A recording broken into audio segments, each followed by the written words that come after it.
വചനം നിന്നെ അറിയുന്നുവോ? Does the word know you? Part 2. കഴിഞ്ഞ ദിവസം വചനം നമ്മളെ അറിയുന്നതിനെക്കുറിച്ച് 2 കൊരിന്ത്യർ 5:17 പറഞ്ഞത്, ഒരുവൻ ക്രിസ്തുവിലായാൽ അവൻ പുതു സൃഷ്ടിയായി മാറിയിരിക്കുന്നു, പഴയതെല്ലാം മാറിപ്പോവുകയാണ്. അപ്പം നമുക്കൊരു പുതിയ നേച്ചറ്, പുതിയൊരു സ്വഭാവം, പുതിയൊരു കാഴ്ചപ്പാട്, പുതിയൊരു ജീവൻ തരാൻ ദൈവം ആഗ്രഹിക്കുകയാണ്. ഈ ദൈവം തരുന്ന ജീവൻ അതിമഹത്വരമായ ജീവനാണ്, അത് നിത്യമായ ജീവനാണ്. അത് ആർക്കും ദൈവം തന്നതിന് എടുത്തു മാറ്റാൻ ഒക്കത്തില്ല. Because he is the originator and the perfecter of our faith. നമ്മുടെ വിശ്വാസത്തിൻ്റെ നായകനും പൂർത്തീകരിക്കുന്നതിനും അവൻ തന്നെയാണ്. ഗലാത്യർക്ക് എഴുതിയ ലേഖനം 2:20 ഇങ്ങനെയാണ് വായിക്കുന്നത്: ഞാൻ ക്രിസ്തുവിനോടുകൂടെ ക്രൂശിക്കപ്പെട്ടിരിക്കുന്നു, ഇനി ജീവിക്കുന്നത് ഞാനല്ല, ക്രിസ്തുവത്രേ എന്നിൽ ജീവിക്കുന്നു. പൗലോസ് വളരെ വ്യക്തമായിട്ട് എഴുതിയിരിക്കുകയാണ്, ഞാൻ ക്രിസ്തുവിനോടുകൂടെ ക്രൂശിക്കപ്പെട്ടിരിക്കുന്നു. നമ്മുടെ ജഡമാണ് ക്രൂശിക്കപ്പെട്ടതാണ്, നമ്മളിപ്പോഴും ജീവിച്ചിരിപ്പുണ്ടല്ലോ. നമ്മൾ ക്രിസ്തുവിനോടുകൂടെ എൻ്റെ ജഡം ക്രൂശിക്കപ്പെട്ടിരിക്കുന്നു, ഇനി ജീവിക്കുന്നത് ഞാനല്ല, ക്രിസ്തുവത്രേ എന്നിൽ ജീവിക്കുന്നത്. So I am crucified with Christ, the life I live is Christ in me, flowing through and manifesting every day His faith, His love, His nature. When you learn to live in spirit, you don't live in the flesh. അതായത് നമ്മൾ ആത്മീയ ഗോളത്തിൽ പുതു സൃഷ്ടിയായി മാറുമ്പോൾ ഉടനെ തന്നെ ആ ദിവസം തന്നെ ദൈവത്തിൻ്റെ മക്കൾ എന്നുള്ള പദവി കിട്ടി. സോ വി ആർ സ്പിരിച്വൽ ബില്യനേഴ്സായി മാറിയിരിക്കുകയാണ്. എനിക്ക് ഒത്തിരി സ്വത്തുണ്ട്, ഭൂമിയിലുള്ളത് മുഴുവനും എൻ്റേതായി മാറുകയാണ്. കാരണം എൻ്റെ ഉടയവൻ ദൈവമായി മാറി. ഇത് ആണെങ്കിൽ ഇത് തിരിച്ചറിവാണ്. എൻ്റെ കാര്യങ്ങൾ അതിമനോഹരമായി നടത്തുന്ന ഒരു സൃഷ്ടാവ് എനിക്ക് എൻ്റെ കൂടെയുണ്ട്, എന്നിൽ വസിക്കുകയാണ്. അബൈഡ് എന്നാണ് പറയുന്നത്. അബൈഡ് മീൻസ് അബൈഡിങ്, വന്നിട്ടും പോകും വരികയും പോവുകയും ചെയ്യുന്നൊരു ദൈവമല്ല. He is always residing in me. പിന്നെ ഈ അബൈഡിങ് എന്നും ജീവിക്കുന്ന ഒരു ദൈവത്തെ എന്തുകൊണ്ടാണ് എപ്പോഴും നമ്മൾ ദൈവീക സ്വഭാവം കാണിക്കാത്തത് എന്ന് ചോദിച്ചാൽ, നമുക്ക് ജഡത്തിൽ പഠിച്ചു വെച്ചത് കുറേ നാൾ വെച്ച് പഠിച്ചെടുത്തിട്ടാണല്ലോ. പഠിച്ചെടുത്ത പഠിത്തമുണ്ട്, വീട്ടിലെ രീതിയുണ്ട്, നമ്മുടെ കൂട്ടുകാരെന്ന് പഠിച്ചതുണ്ട്. ഇതെല്ലാം നമ്മളെ ഒരു വ്യക്തിത്വമാക്കി വെച്ചിരിക്കുക. ഇത് ദൈവീകമായ പഠിത്തത്തിൽ നിന്നൊരു വിടുതൽ നമുക്ക് കിട്ടണമെങ്കിൽ ഈ ജഡം സമ്മതിക്കൂല. ജഡം ഇങ്ങനെ പഠിച്ചതിൽ നിന്ന് മാറത്തില്ല, നമ്മൾ പണ്ട് പഠിച്ചത് മാറത്തില്ല. പക്ഷെ അതിൽ നിന്ന് മാറ്റിയെടുക്കാൻ കർത്താവിൻ്റെ പരിശുദ്ധാത്മ വരുമ്പം സ്റ്റെപ്പ് ബൈ സ്റ്റെപ്പായിട്ട്, അതായത് ഘട്ടം ഘട്ടമായിട്ടാണ് ദൈവം നമ്മളെ പഠിപ്പിക്കുന്നത്. അതിനൊരു സത്യം നമുക്ക് മനസ്സിലാക്കേണ്ടത്, ദൈവമാണ് ഈ പ്രോസസ്സ് തുടങ്ങിയതെങ്കിൽ, ഈ പ്രവൃത്തി തുടങ്ങിയതെങ്കിൽ അവനത് പൂർത്തീകരിക്കാൻ വിശ്വസ്തൻ തന്നെ. അപ്പം നമ്മൾ അവനിൽ ഉറച്ചു നിൽക്കണം.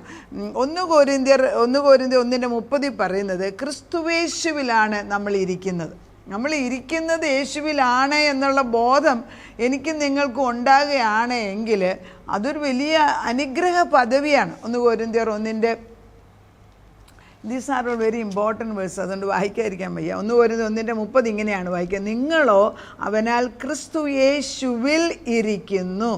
ആരിലിരിക്കുന്നു എന്നാണ് പറയുന്നത്? ക്രിസ്തുവിൽ ഇരിക്കുന്നു. വേദപുസ്തക വാക്യം പറയുന്നു, ഒരുവൻ പുതുസൃഷ്ടിയായി കഴിഞ്ഞാൽ ഞാൻ ഇരിക്കുന്നത് ക്രിസ്തുവിലാണ്. അത് എങ്ങനെ സാധിക്കുമെന്ന് ചോദിച്ചാൽ, വെളിപ്പാടിനകത്ത് എഴുതിയിട്ടുണ്ട്, അവിടെ പകൽ സൂര്യനല്ല, രാത്രി ചന്ദ്രനല്ല നിനക്ക് വിളിച്ചിരുന്നത്, നിത്യനായ ദൈവമാണ്. അത് യെശയ്യായിലും പറഞ്ഞിട്ടുണ്ട്. അങ്ങനെയെങ്കിൽ ആത്മാവ് ഉണർന്നല്ല ജീവിക്കാൻ തുടങ്ങിയ നമുക്ക് നമ്മുടെ നിത്യമായ പ്രകാശം തരുന്നത് യേശുവാണ്. ഇത് അനുഭവിച്ചറിയേണ്ടതാണ്. ദൈവവചനത്തിൻ്റെ ആഴത്തിലോട്ട് പോകുമ്പോഴാണ് എവറി ഡേ നമ്മളിത് ചെയ്യുന്നുണ്ട്. പക്ഷെ നമ്മളിത് പറഞ്ഞു തരാൻ ആർക്കും അങ്ങനെയുള്ള ഒരു കൃപയില്ലെങ്കിൽ അത് മനസ്സിലാക്കാൻ പാടാം. അപ്പം ദൈവസ്നേഹത്തിൽ റോമർക്ക് എഴുതിയ ലേഖനം 5:5 വാക്യം പറയുന്നത് ഇങ്ങനെയാണ്. 5:5 ഇങ്ങനെ വായിക്കുന്നു: പ്രത്യാശയ്ക്കോ ഭംഗം വരുന്നില്ല, ദൈവത്തിൻ്റെ സ്നേഹം നമുക്ക് നൽകപ്പെട്ട പരിശുദ്ധാത്മാവിനാൽ നമ്മുടെ ഹൃദയങ്ങളിൽ പകർന്നിരിക്കുന്നു. ദൈവസ്നേഹം എൻ്റെ ഹൃദയത്തിൽ പകർന്നിരിക്കുന്നു. അത് ഈസ് എൻ ഇൻവേർഡ് ആക്ഷൻ അല്ലേ? നമ്മൾ അറിയുന്നില്ല. നമ്മൾ എപ്പോഴാണ് ഈ ദൈവം ഉറങ്ങിയപ്പോഴായിരുന്നോ, നടന്നപ്പോഴാണോ, വചനം വായിച്ചപ്പോഴാണോ? കർത്താവിൻ്റെ ആത്മാവ് സദാസമയം പകർന്നുകൊണ്ടേയിരിക്കുകയാണ്, അതൊരിക്കലും നിർത്തുന്നില്ല. It is a continuous process. നമ്മൾ ചിന്തിക്കുകയാണ് നമ്മുടെ ഹാർട്ട് അല്ലെ നമ്മുടെ lungs it started working from many ഇയേഴ്സിലോ. ജനിച്ച നാൾ തൊട്ട് ഇപ്പോൾ, അതായത് ഗർഭത്തിലുണ്ടായ നാൾ തൊട്ട് നമ്മളിപ്പോഴും ഈ ഹാർട്ട് നമ്മുടെ ഇത് വർക്ക് ചെയ്യുകയാണ്. God has designed it that way. അങ്ങനെയെങ്കിൽ അതുപോലെ തന്നെയാണ് ക്രിസ്തു നമ്മളിൽ വസിച്ചു കഴിഞ്ഞാൽ നമ്മൾക്ക് അവനിൽ നിന്ന് മാറി ജീവിക്കാനൊക്കത്തില്ല. പിന്നെ ഒന്ന് ചെയ്യാം, നമ്മൾ ദൈവം പറയുന്ന അനുസരിക്കാതെ കർത്താവിനെ വേദനിപ്പിക്കാൻ സാധിക്കുക. അത് ദുഃഖമാണ്. ക്രമേണ കർത്താവ് തിരിച്ചു കൊണ്ടുവരും. ബിക്കോസ് ചിലർ ആ ഒരു ഡാർക്ക് പീരിയഡിൽ കൂടെ യാത്ര ചെയ്തെങ്കിൽ മാത്രമേ ദൈവത്തിൻ്റെ മഹത്വം മനസ്സിലാക്കത്തുള്ളൂ. അതുകൊണ്ട് അല്ലാതെ ദൈവത്തിന് ആഗ്രഹമായിട്ടല്ല. അപ്പം നമുക്ക് ചില ഇൻഫോർമേഷൻസ്, ഈ വചനങ്ങൾ കാര്യങ്ങൾ പഠിക്കുന്നതൊക്കെ ഇൻഫോർമേഷനാണ്. ഈ ഇൻഫോർമേഷൻ അതിന് വിവരങ്ങൾ അല്ലെങ്കിൽ അറിവെന്ന് പറയുന്നത്. ഇൻഫോർമേഷൻ നമുക്ക് ട്രാൻസ്ഫോർമേഷനാക്കി മാറ്റണം. Information has to change to transformation. That means when you are renewing your mind, ഒരു രൂപാന്തരം എന്നിൽ വരണമെങ്കിൽ വചനം കൊണ്ട് ഞാൻ ഇങ്ങനെ തന്നെ വചന സ്നാനം എന്ന് പറയും. ജലസ്നാനം വചനത്തിൻ്റെ കൊണ്ട് കുളിപ്പിച്ചുകൊണ്ടിരിക്കും. അത് പത്രോസി പറയുന്നുണ്ട്. അപ്പം നമ്മളിങ്ങനെ വചനത്തിനകത്ത് ഇങ്ങനെ കുളിച്ച് നിൽക്കുന്നിടത്തോളം കാലം അതായത് പറയുക പാട്ടില്ല, കുളിച്ചോ കുഞ്ഞാട്ടിൻ രക്തത്താൽ. അപ്പം ദൈവത്തിൻ്റെ വചനവും രക്തവും കൊണ്ട് നമ്മളിങ്ങനെ കഴിയുമ്പം ക്രമേണ നമ്മൾ ദൈവത്തെ പോലെ ആകുകയാണ്. അത് ദിനംപ്രതി ചെയ്യേണ്ട ഒരു കാര്യമാണ്.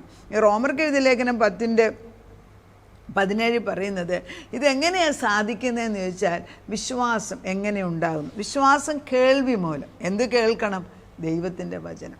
അപ്പം ഈ ഡ്യൂപ്ലിക്കേറ്റായിട്ട് നടക്കുന്ന, അതായത് കൃത്രിമമായിട്ട് ലോകപ്രകാരമായ ചിന്തകളെ കൊണ്ട് ബൊമ്പാടി ചെയ്തിട്ട് നമ്മുടെ ചെവിക്കകത്ത് ലോക ചിന്തകളെ കൊണ്ട് നിറയ്ക്കുകയാണ്.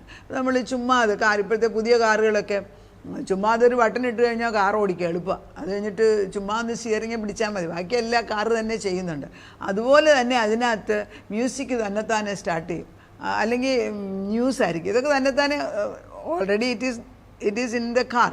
അത് അങ്ങനെ തന്നെ ചെയ്ത് വെച്ച് അവർ തരുമ്പോൾ നമ്മൾ കാർ ഓൺ ചെയ്യുമ്പോഴേ we are hearing the news. അപ്പോൾ പലപ്പോഴും ന്യൂസ് കേൾക്കുമ്പോൾ ഞാൻ എൻ്റെ ഹസ്ബൻഡിനോട് നിർത്താൻ പറയും, എനിക്ക് കേൾക്കണ്ടെന്ന് പറയും. കാരണം എന്താ വെച്ചാൽ എന്തെല്ലാം ലോകത്തിൽ നടക്കുന്ന അഴുക്ക് കാര്യങ്ങളുണ്ടോ അതെല്ലാം വിളിച്ചു പറഞ്ഞുകൊണ്ടിരുന്നിട്ട് നമ്മളെ ഈ കാറിനകം പോലും ഒരു പിശാചിൻ്റെ ഗുഹയാക്കി മാറ്റുകയാണ് ചെയ്യുന്നത്. അപ്പോൾ അല്പം സാവകാശം വേണമെങ്കിൽ ഞാൻ പറയും ഇതെല്ലാം ഒന്ന് സ്വിച്ച് ഓഫ് ചെയ്തിട്ട് കുറച്ച് നേരം കഴിയുമ്പോൾ ഞാൻ തന്നെ ക്രിസ്ത്യൻ പാട്ടുകൾ പാടി എൻ്റെ ഉള്ളിലിങ്ങനെ വരുന്ന പാട്ട് പാടിക്കൊണ്ട് എന്തൊരു സന്തോഷകരമായ ഒരു യാത്രയാണ്. നമ്മൾ ഈ ലോകത്തിൻ്റെ കാര്യം മാറ്റിവെച്ചേച്ച് ദൈവത്തിൻ്റെ ആത്മാവിനെ കൊണ്ട് നിറയ്ക്കാൻ പരിശ്രമിക്കുക. Why you are doing that? Because your inner spirit longs for that food. അതാണ്.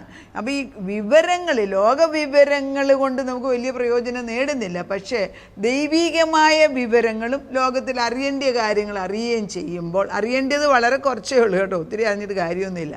അപ്പോൾ ആ ഇൻഫോർമേഷൻ ട്രാൻസ്ഫോർമേറ്റ് ചെയ്യും, അതായത് രൂപാന്തരം വന്നിട്ട് നമ്മളിൽ വ്യത്യാസം വരും. ഇതുപോലെ വചനങ്ങൾ പല പ്രാവശ്യം, വചനം നമ്മൾ വായിക്കുമ്പം വചനം കാണാൻ പഠിക്കുന്നു, അല്ലെ വചനം മെഡിറ്റേറ്റ് ചെയ്യുന്നു വായിക്കുന്നു എന്നുകൊണ്ട് വചനം നമ്മൾ അറിയുന്നുണ്ട്. പക്ഷേ ഈ വചനം എന്നിലൊരു രൂപാന്തരം വരുത്തണമെങ്കിൽ വചനവും ഞാനുമായിട്ട് മെഡിറ്റേറ്റ് ചെയ്യുന്ന ഒരു എടുത്തിരുന്ന് വായിക്കാൻ തുടങ്ങണം. അത് പരിശുദ്ധാത്മാവാണ് ചെയ്യേണ്ടത്, ആ ആഗ്രഹം ഇട്ട് തരുന്നത്. കർത്താവിൻ്റെ വചനം കേൾക്കാതെ ഒരു ദിവസം എനിക്ക് ഉറങ്ങാനൊക്കത്തില്ല. എനിക്ക് ജോലിക്ക് പോകുന്നതിന് മുമ്പ് ഓരോ കാര്യങ്ങൾ, എനിക്കറിയാവുന്ന എത്രയോ ഫ്രണ്ട്സിനെ അറിയാം, അവർ വീട്ടിൽ പുറകിലൊരു പാട്ടല്ല അല്ലെങ്കിൽ ആർക്കെങ്കിലും ഇഷ്ടമുള്ള ഒരാളുടെ മെസ്സേജ് കേട്ടോണ്ട് ഇങ്ങനെ ഇരിക്കുക. എന്നിട്ട് ദാറ്റ് ഈസ് എഡിഫൈങ്. അത് നമ്മളെ ദൈവത്തിൻ്റെ ആത്മാവിനോട്, പരിശുദ്ധാത്മാവ് നമ്മളിലുള്ള അന്തരാത്മാവ് പരിശുദ്ധാത്മാവിനോട് ചേർന്നിട്ട് വളർന്നുകൊണ്ടേയിരിക്കുകയാണ്. അപ്പം നമ്മളോട് പറയുന്നത്, സങ്കീർത്തനം 1:2-3 പറയുന്നത് ദൈവവചനത്തിൽ ഇഷ്ടപ്പെടുന്നവരാകണം. ഇഷ്ടപ്പെടുക തന്നെയല്ല, അത് മെഡിറ്റേറ്റ് ചെയ്യണം ദിനം പ്രതി. യഹോവയുടെ ന്യായപ്രമാണത്തിൽ സന്തോഷിച്ച് അവൻ്റെ ന്യായപ്രമാണത്തെ രാപകൽ ധ്യാനിക്കുന്നവൻ ഭാഗ്യവാൻ. അവൻ ആറ്റരികത്ത് നട്ടിരിക്കുന്ന തക്ക കാലത്ത് ഫലം കായ്ക്കുന്ന ഇലവാടാത്തതുമായ വൃക്ഷം പോലെ ഇരിക്കുന്നു. എങ്ങനെയാണ് ഇലവാടാത്ത വൃക്ഷം? എപ്പോഴും വെള്ളം കിട്ടുന്ന ഒരു വൃക്ഷത്തിൻ്റെ ഫലം ആ സീസണിൽ എപ്പോഴും അത് ഉണ്ടായിക്കൊണ്ടിരിക്കും. അപ്പോൾ ഇത് പവർ ഓഫ് കൺസിസ്റ്റൻസിയാണ്. നമ്മൾ ഇപ്പം മാവ് നോക്കാം, നമ്മൾ ഈ വർഷം എല്ലാ വീടുകളിലും മാവ് നിറച്ച് മാങ്ങ ഉണ്ടാകുന്നുണ്ട്. സീസൺ കറക്റ്റായിട്ടുള്ള മഴ പെയ്യാതെ നല്ല വെയിൽ നിന്നുകൊണ്ട് നിറച്ച് മാങ്ങ ഉണ്ടാകുന്നുണ്ട്. എന്തുകൊണ്ടാണ്? ആ കറക്റ്റ് ടൈമിൽ അതുണ്ടാകും. അങ്ങനെയാണ് ദൈവം സൃഷ്ടിച്ചു വെച്ചിരിക്കുന്നത്. അതുപോലെ തന്നെയാണ്, അവരോടൊന്നും ആരും പറയണ്ടല്ലോ. മനുഷ്യൻ എന്തുകൊണ്ട് നന്മ ചെയ്യാൻ ഒക്കുന്നില്ല? വചനം കൊണ്ട് നമ്മൾ വളമിടുകയാണ്. വചനം കൊണ്ട് നമ്മളെ നിറച്ചു കഴിയുമ്പം തക്ക സമയത്ത് ഓരോ ദിവസവും വേണ്ടതായ നന്മപ്രവൃത്തി ദൈവത്തോട് ചേർന്ന് നിന്ന് ചെയ്യണമെങ്കിൽ വചനം ഇഷ്ടപ്പെടണം, വചനം മെഡിറ്റേറ്റ് ചെയ്യണം. അപ്പം നമ്മുടെ എൻ്റെ മനസ്സിനെ റിന്യൂ ചെയ്യണമെങ്കിൽ ഒത്തിരി വചനങ്ങൾ അറിയുന്നതിലുപരിയായിട്ട് വചനങ്ങൾ എടുക്കുന്നത് മെഡിറ്റേറ്റ് ചെയ്ത് പല പ്രാവശ്യം repeat, speak it again, read it again, meditate it, think about it, become part of it. അതുകൊണ്ടാണ് എസെക്കിയേൽ 3:3 പറയുന്നത്, അവനൊരു ചുരുള് കൊടുക്കുകയാണ്.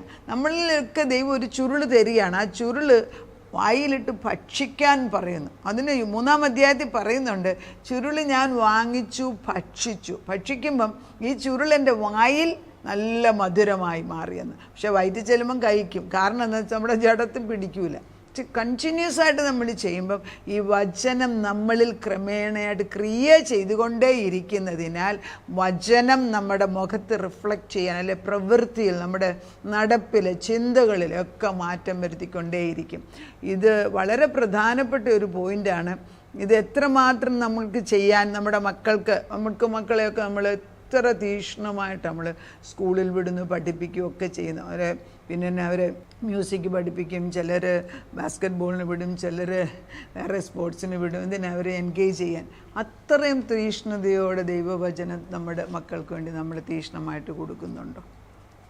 അത് കൊടുക്കാനുള്ള ആഗ്രഹം നമ്മൾ എത്ര വിചാരിച്ചാലും ആത്മാവിൻ്റെ ഒരു ഒഴുക്കില്ലെങ്കിൽ അവരത് റിബൽ ചെയ്യും. അതെനിക്ക് വേണ്ട ആ ഭാഗം. കാരണം ജഡത്തിലല്ലേ നമ്മൾ പുഷ്ടി പിടിപ്പിച്ച മുഴുവൻ നേരം. അപ്പോൾ ഈ ആത്മീക ഗോളം പ്രാധാന്യമുള്ളതാണെന്ന് കുടുംബജീവിതത്തിൽ വല്യപ്പച്ചൻ, വല്യമ്മച്ചി, അപ്പനെ, അമ്മമാർ കാണിച്ചു കൊടുക്കുന്നു എങ്കിൽ അടുത്ത തലമുറയ്ക്ക് അത് തനികേ വരും. നമ്മൾ ഓരോ സ്വഭാവങ്ങൾ, നമ്മൾ കുഞ്ഞുങ്ങളിൽ കാണുന്ന നന്മ സ്വഭാവങ്ങൾ അവരുടെ വീട്ടിൽ ആരെങ്കിലും ചെയ്ത് കണ്ട് അവർ പറച്ചിലല്ല, ചെയ്ത് കണ്ട് പഠിച്ചിട്ടാണ് അവരുടേതായിട്ട് മാറ്റുന്നത്. പിന്നെ ജനറ്റിക്കലി ആ ക്യാരക്ടേഴ്സ് കുറേയൊക്കെ വരും. നല്ലതാണെങ്കിൽ തിന്മയായതും വരും. അത് വളരെ പാടാണ് തിന്മയായത് വന്നിട്ട് റിഫ്യൂട്ട് ചെയ്തത് മാറ്റിയെടുക്കാൻ. എന്താന്നേലും കർത്താവ് പറയുന്നത്, എൻ്റെ വചനം നിങ്ങളെ അറിയുന്നുണ്ടോ? എൻ്റെ വചനം അറിയണമെങ്കിൽ കർത്താവ് പറയുകയാണ്, സ്വന്തം പുത്രൻ, പിതാവാം ദൈവം സ്വന്തം പുത്രനെ നമുക്ക് വേണ്ടി തന്നു. അതായത് റോമർക്ക് ലേഖനം 8:32 പറയുന്നത്, സ്വന്തം പുത്രനെ ആദരിക്കാതെ നമുക്ക് എല്ലാവർക്കും വേണ്ടി തന്നവൻ അവനോടുകൂടെ സകലവും തരികയില്ലേ? ഈ ഒരു വാക്യം മതിയല്ലോ. എത്രയോ പേരെന്നെ വിളിച്ച് വിഷമം പറഞ്ഞ് പ്രാർത്ഥിക്കാൻ പറയും. പ്രാർത്ഥിക്കണേന്ന് പറയുമ്പം പലപ്പോഴും ഞാൻ പ്രാർത്ഥിക്കാമെന്ന് പറയും ദൈവത്തോട്, അന്നേരം തന്നെ അങ്ങ് പ്രാർത്ഥിക്കും. പക്ഷെ എത്ര വേട് അവരുടെ ഹൃദയത്തിലുണ്ട്, അത്രയുമേ അവർക്ക് ബലം വരത്തുള്ളൂ. പലരും പ്രാർത്ഥിക്കാൻ പറഞ്ഞു വെച്ച് പിന്നെ അത് ഫോളോ അപ്പ് പോലും ചെയ്യത്തില്ല. ചിലരുടെ പേര് പോലും എഴുതി അറിയിക്കത്തില്ല. എന്താണ് പറയേണ്ടതെന്നത് ഇൻട്രഡക്ഷൻ പോലും ഇല്ലാതെ അയക്കുമ്പം ഓർക്കണം, നമ്മൾ ഇവിടെ ഇരുന്ന് പ്രാർത്ഥിക്കാൻ എടുക്കുമ്പം അവരുടെ പേരറിഞ്ഞുകൂടാ, അവർക്ക് അതിനുള്ള എഴുതി തന്നില്ല എങ്കിൽ നമുക്കത് പ്രയാസമാണ് പ്രാർത്ഥിക്കാൻ. എല്ലാ ദിവസവും ദൈവസന്നിധിയിൽ നമ്മുടെ ആവശ്യങ്ങൾ സമർപ്പിക്കുമ്പം നമുക്കൊരു ബോധമുണ്ടാകണം, ഏൽപ്പിച്ച ആൾ ദൈവത്തോട് പറയാൻ തക്കവണ്ണം അവർക്ക് കൃപ കൊടുക്കണമെന്ന്. ചുമ്മാ പ്രാർത്ഥിക്കുക എന്ന് പറഞ്ഞാൽ എല്ലാവരും പ്രാർത്ഥിക്കണം എന്നില്ല. കാരണം ഇറ്റ് ഈസ് നോട്ട് ഈസി. അനേകർക്ക് വേണ്ടി പ്രാർത്ഥിക്കാൻ നിൽക്കുന്നവർക്ക് ബലം കൊടുക്കണം. എൻ്റെ വിഷയം അവർ അത് കാണുമ്പം പരിശുദ്ധാത്മാവ് പ്രാർത്ഥിക്കണേ എന്ന് പ്രാർത്ഥിക്കാൻ നമ്മൾ കടപ്പെട്ടവരാണ്. അങ്ങനെ വചനത്തിൽ നമ്മൾ ഉറച്ചു നിൽക്കുന്നവരാണെങ്കിൽ കറക്റ്റായിട്ടുള്ള വ്യക്തികളെ ദൈവം നമ്മുടെ പ്രയാസത്തിന് പറ്റിയ അതേ അനുഭവത്തിൽ കൂടെ പോയി ജയിച്ചവരെ കാണിച്ചു തരും. പിന്നെ എളുപ്പമാണല്ലോ അവർക്ക് ഉപദേശം പറഞ്ഞുതരാൻ. അങ്ങനെയാണ് പലപ്പോഴും ഞാൻ ഉപദേശം കൊടുക്കുന്നത്. കുടുംബജീവിതത്തെ ബിൽഡപ്പ് ചെയ്യാനാണ് മെയിനായിട്ട് എൻ്റെ മിനിസ്റ്റർ. എന്നാൽ വചനത്തിൽ കൂടെ തന്നെയാണ്. വചനമില്ലാത്ത ഒരു കാര്യവും ഒരു ഏരിയയിലും ഇതുവരെ എടുത്തിട്ടില്ല. വചനം തന്നെയാണ് നമ്മുടെ ബലം. വചനം നമ്മളെ അറിയാൻ തുടങ്ങണം. നമുക്ക് പ്രാർത്ഥിക്കാം. നാഥ, ക്രിസ്തുവേശുവിലുള്ള ജീവിതം. പൗലോസ് പറയുന്നുണ്ട്, എൻ്റെ ജഡം മരിച്ചു, ഞാനല്ല ഇപ്പോൾ ജീവിക്കുന്നത്, ക്രിസ്തുവാണ്. എത്ര സത്യമാണ് വിളിച്ചു പറയുന്നതെന്ന് ഒരു ജീവിതം മുഴുവൻ പഠിച്ചാലേ മനസ്സിലാകത്തുള്ളൂ. അങ്ങനെ ഞങ്ങളുടെ മുമ്പിൽ ദൈവത്തിന് വേണ്ടി ജീവിച്ച എത്രയോ വിശുദ്ധന്മാരുടെ കാര്യങ്ങളാണ് വേദപുസ്തകത്തിൽ എഴുതിയിരിക്കുന്നത്. ഇതിൻ്റെ എല്ലാം ഉറവ യേശു ക്രിസ്തു തന്നെയാണ്. അവൻ്റെ വായിൽ നിന്ന് വന്ന വചനങ്ങൾ സുവിശേഷത്തിൽ എഴുതിയിരിക്കുന്നത് വായിച്ചുകൊണ്ടേയിരിക്കുന്നത്, പഠിച്ചുകൊണ്ടേയിരിക്കുന്ന സമയങ്ങളാണല്ലോ ഈ 50 നോയമ്പിൻ്റെ ദിവസം. ദൈവത്തിൻ്റെ നാമത്തിൽ പിതാവാം ദൈവത്തിൻ്റെ അടുക്കൽ നിന്ന് വന്ന പുത്രൻ ഞങ്ങൾക്ക് വേണ്ടി തന്നെത്താനെ ബലിയായി മാറി ഞങ്ങളുടെ പാപങ്ങളെയും രോഗങ്ങളെയും ശാപത്തെ എടുത്തു മാറ്റിയെന്ന് വ്യക്തമായിട്ട് അറിയാൻ ഈ ദിവസങ്ങളിൽ ഞങ്ങളെ പഠിപ്പിക്കണമേ. അങ്ങനെ ഞങ്ങളൊരു പുതു സൃഷ്ടിയായിട്ട് പരിശുദ്ധാത്മാവിൻ്റെ വെളിച്ചത്തിൽ വചനം മെഡിറ്റേറ്റ് ചെയ്ത് വചനം ദിനംപ്രതി ചുരുള് ഭക്ഷിച്ച് പുതിയ ജീവിതത്തിലേക്ക് ജയജീവിതം നടത്താൻ ഞങ്ങളെ പഠിപ്പിക്കണം. ഇത് അടുത്ത തലമുറയിലേക്ക് പാസ് ഓൺ ചെയ്യാൻ തക്കവണ്ണം ഒരു പുതിയ കൃപ, ദൈവത്തിൻ്റെ ജീവ നദി മുകളിൽ നിന്ന് താഴോട്ട് ഒഴുകുവാൻ തക്കവണ്ണം പിതാക്കന്മാരിൽ നിന്ന് മക്കളിലേക്ക്, പൂർവ്വന്മാരിൽ നിന്ന് അടുത്ത തലമുറകളിലേക്ക് പോകത്തക്ക വിധത്തിൽ ഒരു പുതിയ ഒഴുക്ക് തുടങ്ങണമേ എന്ന് പ്രാർത്ഥിക്കുന്നു. സ്വർഗത്തിൽ എല്ലാ അനുഗ്രഹങ്ങളും സൂക്ഷിച്ചു വെച്ചിരിക്കുന്നത് യേശു നമ്മുടെ ഉള്ളിൽ വരുമ്പം ആ അനുഗ്രഹങ്ങളുടെ ഉറവിടം നമ്മളിൽ തന്നെ ഉണ്ട് എന്ന് മനസ്സിലാക്കി ജീവിപ്പാൻ തക്കവണ്ണം ഞങ്ങളെയും ഞങ്ങളുടെ തലമുറകളെയും ഒരുക്കണമേ. നിന്നോടുള്ള വിശുദ്ധ സ്നേഹമാണ് എല്ലാത്തിനെക്കാട്ടിലും പ്രാധാന്യം വരുന്നത്. ആ സ്നേഹമെന്ന് പറയുന്നതിൻ്റെ മൂർത്തീകരണം ക്രിസ്തുവാണ്. ആ സ്നേഹത്തിന് കോൺക്വർ ചെയ്യാൻ വയ്യാത്ത ഒന്നുമില്ല. ഏതൊരു പ്രശ്നത്തിലും പരിഹരിക്കാൻ പറ്റിയ ഒറ്റ വാക്ക്, ഒറ്റ വേർഡ്, സ്നേഹം. ആ സ്നേഹം കൊണ്ട് ഞങ്ങളെ നിറയ്ക്കണേ, പുതുജീവനെ കൊണ്ട് ഞങ്ങളെ നിറയ്ക്കണമേ. തലമുറയിലേക്ക് അത് പാസ് ചെയ്യട്ടെ. അപ്പച്ച പ്രാർത്ഥന കേട്ട് ഉത്തരം തന്ന ദൈവത്തിന് നന്ദി. യേശു ക്രിസ്തുവിൻ്റെ പൊന്നുനാമത്തിൽ തന്നെ ആമേൻ.